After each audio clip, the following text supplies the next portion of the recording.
সাংবাদিক একে সাজুর উপর হামলার প্রতিবাদে নওগাঁর পত্নীতলায় মানববন্ধন। বিশেষ প্রতিনিধি সাইদুল ইসলাম হেলালের পাঠানো প্রতিবেদনে বিস্তারিত।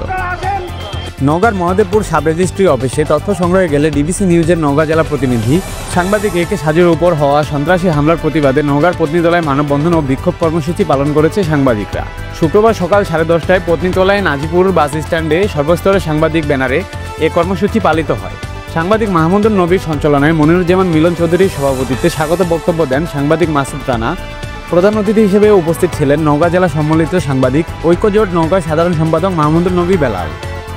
অন্যান্যদের মধ্যে বক্তব্য দেন শাহরিয়ার পল্লব, রবিউল ইসলাম, মকসিদুল ইসলাম, সৈকত হোসেন, জামিল আহমেদ প্রমুখ।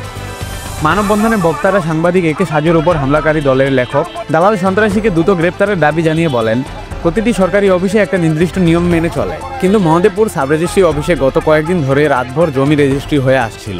গত কয়েকদিনে মহাদেবপুরের সাব রেজিস্ট্রার মুক্তিয়ারা যে সমস্ত দলিল মহাদেবপুর সাব রেজিস্ট্রি অফিসে সম্পাদিত করেছে তা নিয়ম বহির্ভূত বলে উল্লেখ করে মুক্তিয়ারার বিরুদ্ধে বিভাগীয় তদন্ত চান বক্তারা।